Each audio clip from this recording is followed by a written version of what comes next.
பராசக்தி திரைப்படத்தோட திரை விமர்சனத்தை தான் நம்ம இந்த வீடியோவில் பார்க்க போகிறோம். 1960 காலகட்டத்தில் ஹிந்தி எதிர்ப்பு போராட்டம் பற்றிய கதை. இந்திய திணிப்பிற்கு எதிராக புறநானூறு என்ற குழு மூலமாக சிவகார்த்திகேயன் போராடுகிறார். ஒரு போராட்டத்தில் ரயிலையும் எரிக்கிறார். அப்போது போலீஸ் அதிகாரியான ரவிமோகனுக்கும் சிவகார்த்திகேயனுக்கும் சண்டை நடக்கிறது. இதில் ரவிமோகனின் விரல் பறிபோகிறது.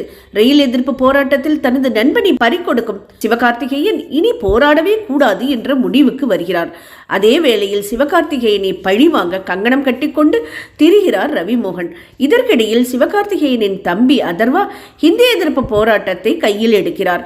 மதுரையில் கருப்பு கொடி காட்டும் போராட்டத்தை நடத்த தீர்மானிக்கிறார். போராட்டக்காரர்களை ஒழித்து கட்ட ரவிமோகன் படையுடன் அங்கு செல்கிறார். காப்பாற்ற போராட்ட களத்திற்குள் சிவகார்த்திகேயன் விரைகிறார். அப்போது அங்கு பெரிய திருப்பம் நிகழ்கிறது. சிவகார்த்திகேயனை ரவிமோகன் சந்தித்தாரா? போராட்டம் என்ன ஆனது? அடுத்து என்ன நடந்தது என்பதே பரபரப்பான மீதி கதை. இதுவரை காதல் காமெடியில் கலக்கி வந்த சிவகார்த்திகேயன் முதல் முறையாக புரட்சி போராட்டம் என்ற பாதையில் பயணித்து அசத்தி இருக்கிறார். உணர்வுபூர்வமான நடிப்பிலும் கலங்கடிக்கிறார். அனல் தெரிக்கும் வசனங்களும் கவனம் ஈர்க்கின்றன. ஹீரோவாக பார்த்து பழக்கப்பட்ட ரவிமோகன் முதல் முறையாக வில்லனாக வெளுத்து கட்டியுள்ளார். கொலைவெறி பார்வையும் கோபப்பேச்சும் மிரட்டல். தமிழ் சினிமாவுக்கு ஸ்டைலிஷான வில்லன் தயார். பதுமையாக வரும் ஸ்ரீலீலா நடிப்பிலும் ஸ்கோர் செய்கிறார். சேத்தன், பிருத்திவி, பாண்டியராஜன், காளி வெங்கட் உள்ளிட்டோர் நடிப்பிலும் குறைவில்லை.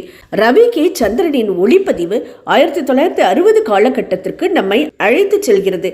ஜிவி பிரகாஷின் இசையும் பின்னணி இசையும் படத்துக்கு உயிர். பரபரப்பான காட்சிகள் படத்துக்கு பலம். லாஜிக் மீறல்கள் ஆங்காங்கே தென்படுகின்றன. காட்சிகளையும் யூகிக்க வைக்கிறது.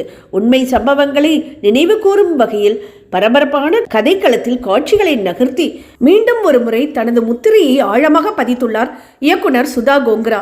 பராசக்தி போராட்டக்களம்.